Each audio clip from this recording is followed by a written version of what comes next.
जय हिंद सोल्जर्स, कैसे हैं आप सभी लोग। तो आज हम बात करने वाले हैं आपको एयरफोर्स एक्स और वाई ग्रुप के लिए पैसेज को कैसे सॉल्व करना है। आप में से काफ़ी सारे लोग कमेंट कर रहे थे कि पैसेज को कैसे सॉल्व करें, क्योंकि यार पैसेज में काफ़ी लोग को दिक्कत आती है। और आपको पता है कि एयरफोर्स एक्स वाई का 20 नंबर का इंग्लिश का पेपर होता है, और अगर हमें सिलेक्शन लेना है तो हमें इंग्लिश में एक अच्छा स्कोर करना पड़ेगा। और इंग्लिश में एक अच्छा स्कोर तभी हो सकता है जब हम पैसेज के 4 में से एटलीस्ट 3 क्वेश्चन तो सही सही अटेम्प्ट कर ही ले, राइट। तो ये वीडियो आज इसी के रिगार्डिंग होने वाले कि आपको सॉल्व कैसे करना है। बाकी यार देखो, हर एग्ज़ाम के पैसेज का लेवल अलग होता है। जैसे अगर बात करें नेवी की, तो नेवी के पैसेज का लेवल अलग होता है, राइट। क्योंकि अगर आप देखोगे तो इसका पैसेज थोड़ा सा लंबा होता है एयरफोर्स एक्स वाई के मुकाबले, लेकिन जो इसकी लैंग्वेज होती है वो एयरफोर्स एक्स वाई के मुकाबले आसान होती है। या यूँ कहें कि इसके जो क्वेश्चन की लैंग्वेज होती है या इसका जो क्वेश्चंस होते हैं वो एयरफोर्स के मुकाबले आसान होता है। बाकी अगर आप दोनों को देखोगे तो आपको देखकर ये फील होगा कि यार नेवी का पैसेज बड़ा है, राइट। लेकिन देखो यार, पैसेज बड़ा छोटा होने से मतलब नहीं होता है। पैसेज मतलब होता है कि लैंग्वेज कैसी है, उसके क्वेश्चन की लैंग्वेज कैसी है और क्वेश्चन कैसे पूछे गए हैं। बाकी अगर आपको लगता है कि आप ऑलरेडी एक्सपीरियंस्ड हो या आपको पैसेज में कोई दिक्कत नहीं आती है, तो आई थिंक आप वीडियो को स्किप कर सकते हो। कोई वो नहीं है, क्योंकि देखो यार, आपको पता है कि अगर इस टाइम बात की जाए तो लगभग हर कोई मान रहा है कि आपका एग्ज़ाम 12 से 18 जुलाई होगा, राइट। तो अगर इस डेट को देखी जाए तो एक तरीके से हमारे पास बहुत ही कम टाइम है। बाकी यार अभी देखो, ऑफिशियल वेबसाइट पर कोई अपडेट नहीं आया है, तो थोड़ा सा हम वेट करते हैं ऑफिशियल अपडेट का। जब भी अपडेट आएगा आपको इन्फॉर्म कर देंगे। और देखो, मैंने इसलिए अभी तक कोई वीडियो नहीं बनाई एग्ज़ाम डेट पर कि मतलब ऑफिसर से बात की ये वो, क्योंकि यार देखो अलग अलग ऑफिसर अलग अलग बात कर रहे हैं। बाकी आप सभी एग्ज़ाम डेट इसे मान के चलो। बाकी यार एग्ज़ाम कभी भी हमें एग्ज़ाम फोड़ने से मतलब है, राइट। बाकी देखते हैं यार, 2-4 दिन में आई थिंक आपकी ऑफिशियल वेबसाइट पे कोई ना कोई अपडेट आ जाएगा एग्ज़ाम डेट को लेकर।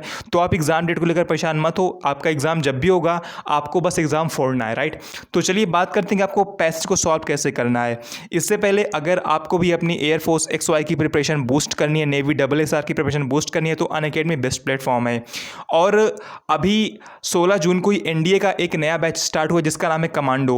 देखो यार, आप चाहे एयरफोर्स एक्स वाई की प्रिपरेशन करो, चाहे आप नेवी SSR की, आपके लिए एनडीए के बैचेस भी काफ़ी ज़्यादा बेनिफिशियल साबित होते हैं, राइट। और इसके साथ ही साथ एनडीए के ऑलरेडी और भी बैचेस चल रहे हैं। और एयरफोर्स एक्स वाई के लिए भी एक नया बैच अभी 12 जून को ही स्टार्ट हुआ है, तो आप इस बैच के साथ अपनी प्रिपरेशन कर सकते हो।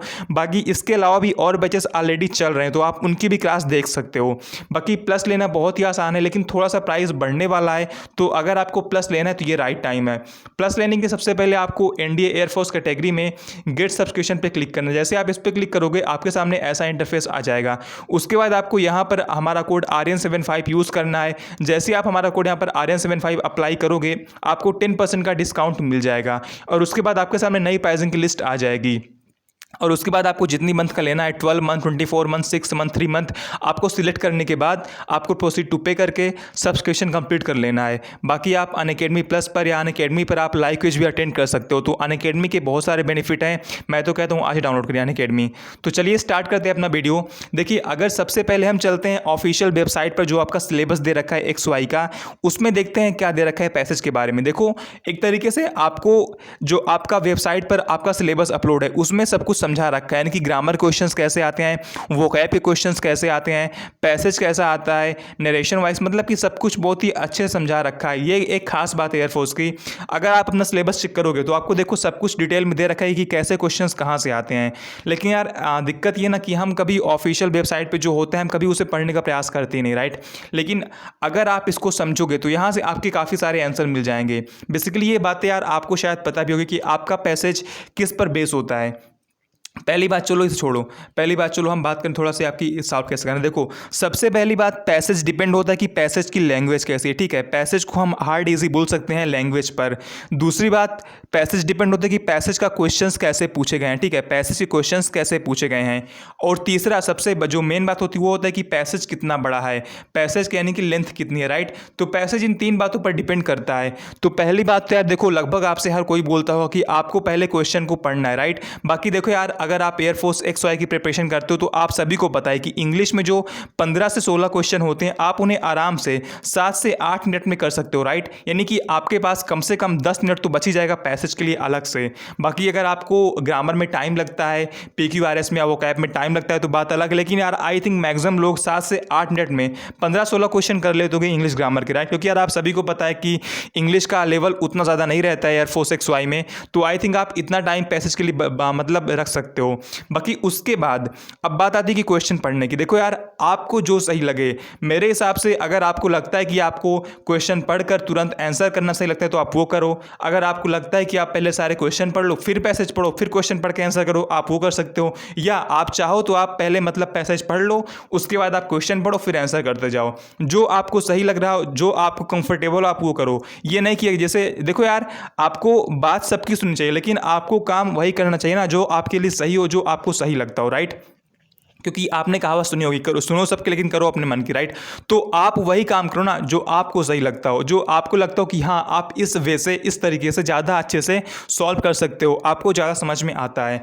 बाकी मैं तो कहता हूँ कि आप पहले एक बार पैसेज को पढ़ लिया करो, उसके बाद आप तुरंत क्वेश्चन को पढ़ा करो, उसके बाद फिर आप आंसर कर दिया करो। देखो यार, नेवी के एग्जाम में क्या होता है, टाइम की शॉर्टेज होती है, लेकिन एयरफोर्स के अगर इंग्लिश में बात करें तो यार केवल 20 क्वेश्चन होते हैं और 20 मिनट होते हैं ना, है राइट। तो यार कोई इतनी टाइम इशू वाली बात नहीं है। बाकी अगर बात करें पैसेज की तो देखो सिलेबस में दे रखा है आपके कि पैसेज आपका बेस किस पे होता है। देखो सबसे पहली बात कि पैसेज के थ्रू एग्जामिनर आपका समझना चाहता है कि आप पैसेज को कितना समझते हो, राइट। यानी कि अंडरस्टैंडिंग बेस होता है आपका पैसेज, यानी कि आप पैसेज को कितना समझे हो। दूसरा होता है कि आप रेफरेंस ड्रॉ कर पाते हो नहीं, राइट। और तीसरा होता है कि आप वोकैबुलरी को कितना समझते हो पैसेज के अंदर में, राइट। देखो आप सभी को पता है कि आपके पैसेज में एक वोकैबुलरी का क्वेश्चन लगभग फिक्स होता है, 100% आता ही आता है पैसेज में, राइट। और 2 क्वेश्चन आपका एंटोनी स्टूडेंट का अलग से आता है। अगर लास्ट टाइम की बात करें तो यानी कि नवंबर वाले एग्जाम में हर एक पैसेज में 3 क्वेश्चन मतलब पूछे गए थे ऐसे पैसेज से, बाकी 1 क्वेश्चन वोकैब से था, या तो ईडियम फ्रेज था या तो एंटोनिम या सिनोनिम था, राइट।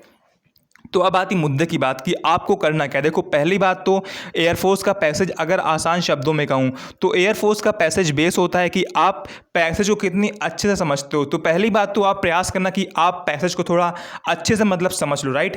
यानी कि आप पैसेज को थोड़ा अंडरस्टैंड कर लो। दूसरा कि आप क्वेश्चन को कितने अच्छे से समझते हो। देखो यार, एयरफोर्स का पैसेज बेस होता है कि पहले आप समझो पैसेज को, फिर आप समझो उसके क्वेश्चंस को, उसके बाद फिर आप सॉल्व करो, राइट। तो आपको बस सिंपल काम करना है कि आपको अभी से डेली एक पैसेज की प्रैक्टिस करनी है, ठीक है। आपको अभी से डेली एक पैसेज की प्रैक्टिस करनी है। जब आप डेली कम से कम आपको 5-6 मिनट का टाइम रखना है और इतने में आपको 4 क्वेश्चन करने हैं, राइट।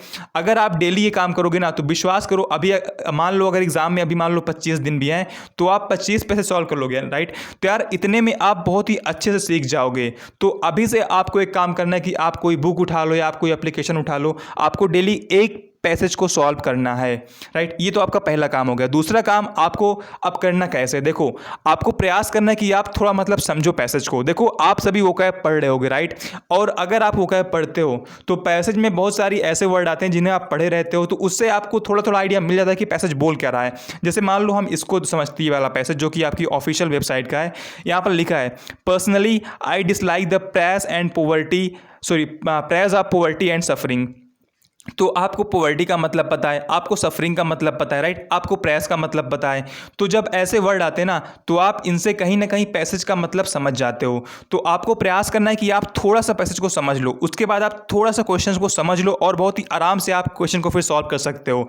जैसे देखो मान लो क्वेश्चन कह रहा है कि the writer does not like the press of poverty it is. अब देखो आपके ऑप्शन कुछ इस टाइप किया, लेकिन अगर आप पूरा पैसेज पढ़ोगे तो आप यहाँ पर डायरेक्टली कहीं भी नहीं लिखा है कि राइटर मतलब ये मतलब जो ओपिनियन है किसका है, राइट। लेकिन अगर आप थोड़ा ध्यान से पढ़ोगे इस पहली लाइन को, देखो यहाँ स्टार्टिंग में लिखा है पर्सनली आई डिसलाइक, राइट। देखो मतलब बोला ना कि ये राइटर का पर्सनल ओपिनियन है। तो देखो आप सिंपली आराम से अपना आंसर फाइंड कर लोगे। इसी तरीके से आपको पैसेज को थोड़ा सा केयरफुली पढ़ना है और आप बहुत ही आराम से पैसेज को सॉल्व कर सकते हो। तो आपको सिंपल से कुछ काम करने हैं। देखो मैंने आई थिंक आप लोगों को अभी मतलब थोड़ा सा वीडियो आई थिंक लंबा हो रहा है, लेकिन देखो आपको बस क्या करना है, आपको थोड़ा सा पैसेज को समझना है, पहला काम हो गया। दूसरा काम आपको थोड़ा सा क्वेश्चन को समझना है। देखो यार आप जितना समझोगे क्वेश्चन या पैसेज को ना, आप उतना ही आराम से कर पाओगे। अगर आप ये 2 काम कर लेते हो तो आप बहुत ही आराम से पैसेज को सॉल्व कर सकते हो। और तीसरा एक क्वेश्चन आपको पता है वोकैब से था, राइट। तो वोकैब के लिए आपको करना क्या है, देखो मान लो जहां पर वोकैब पूछा है, जैसे मान लो इसमें क्या पूछा पूछा है, इसमें आपसे पूछा है कि एब्सर्ड का मतलब क्या, राइट। जैसे मान लो एब्सर्ड, मान लो आसान वर्ड है, इसका मतलब आई थिंक सबको पता होगा बेतुका होता है। लेकिन मान लो आपको यहाँ पर कोई ऐसा वर्ड दे रखा है जिसका मतलब आपको नहीं पता है, तो आपको फाइंड करना है कि ये वर्ड पैसेज में कहाँ है। उसके बाद आपको चारों ऑप्शन वहाँ पर रखने हैं और आपको देखना है कि इन चारों में से कौन सा ऑप्शन फिट हो रहा है। देखो यार 90% चांस है कि आप इस तरह में वोकैब को कर सकते हो जो पैसेज में आता है, क्योंकि देखो यार या तो आपका जो वोकैब पूछे वो आसान रहेगा यानी कि मेन वर्ड, या तो आपके ऑप्शन आसान है। ठीक है, देखो दो में से एक आसान होता ही होता है, एग्जामिनर ऐसा ही बनाता है ताकि स्टूडेंट क्वेश्चन को कर सके। तो आपको इन चारों ऑप्शन को, मान लो आपको इसका मतलब नहीं पता है, तो आपको चारों ऑप्शन को बारी बारी से पुट करना है। जैसे मान लो पहले देखते हैं यहाँ पर एब्सर्ड कहाँ है। देखो अगर आप थोड़ा डीप में पढ़ोगे तो आपको मिल जाएगा इसमें एब्सर्ड कहाँ है। आई थिंक यहाँ पर लिखा है आई अप्रिशिएट एस्केटिव लाइफ सोशल डिस्टेंस इंडिविजुअल में, आई थिंक देखो यहाँ पर लिखा है एब्सर्ड, राइट। अब देखो यहाँ पर क्वेश्चन कह रहा है कि it would be absurd to expect that a person who is given too much self love. अब देखो यहाँ पर मान लो बाई चांस आप चारों ऑप्शन को रख कर चेक करोगे तो देखो 90% चांस है कि आप ऐसे में इसका मीनिंग फाइंड कर सकते हो। तो ये तो हो गया इसको करने का तरीका। बाकी जो 3 क्वेश्चन होते हैं इसके लिए आपको थोड़ा सा पैसेज को समझना है डीप में, यानी कि पैसेज कहने का प्रयास कर रहा है, उसके बाद आपको क्वेश्चन को समझना है और आप बहुत ही आराम से कर सकते हो, राइट। बाकी देखो यार एयरफोर्स का पैसेज इतना टफ नहीं आता है कि आप समझ नहीं पाओगे, राइट, क्योंकि उन्हें पता होता है कि जो अभी पेपर देना है वो केवल 12th पास आउट है, ज़्यादा उसके पास एक्सपीरियंस नहीं है, तो वो भी उतना टफ नहीं बनाते हैं। बाकी लास्ट टाइम का पैसेज उतना डिफिकल्ट था नहीं, पैसेज की लैंग्वेज बहुत ही आसान थी, यानी कि उसे आप बहुत ही आराम से समझ सकते थे। लेकिन जो क्वेश्चंस थे ना वो थोड़े से मतलब डिफिकल्ट टाइप थे, यानी कि उन्हें समझना थोड़ा सा मुश्किल था। एयरफोर्स का यानी कि जो क्वेश्चंस होते हैं वो बेसिकली होते कैसे हैं, आपको डायरेक्टली कोई भी आंसर नहीं मिलेगा। पहले आपको समझना पड़ेगा पैसेज को, उसके बाद आपको समझना पड़ेगा क्वेश्चन कह क्या रहा है, उसके बाद आपको आंसर को खुद से फाइंड करना पड़ेगा। यानी कि जैसे नेवी के पैसेज में क्या होता है ना कि आपको डायरेक्ट आंसर पैसेज में मिल जाता है, लेकिन एयरफोर्स में ऐसा नहीं होता है, राइट। ये थोड़ा सा आसान दे रखा है वेबसाइट पे, ठीक है, इतना भी आसान नहीं आता, लेकिन हाँ देखो यार आसान ही आता है, तो आप बहुत ही आराम से कर सकते हो। तो आई थिंक आपको डाउट क्लियर हो गया होगा। बाकी यहाँ से आई थिंक आपको थोड़ा सा कॉन्फिडेंस आएगा पैसेज को लेकर। बाकी आप प्रिपरेशन करते रहो। जय हिंद, जय भारत, वंदे मातरम।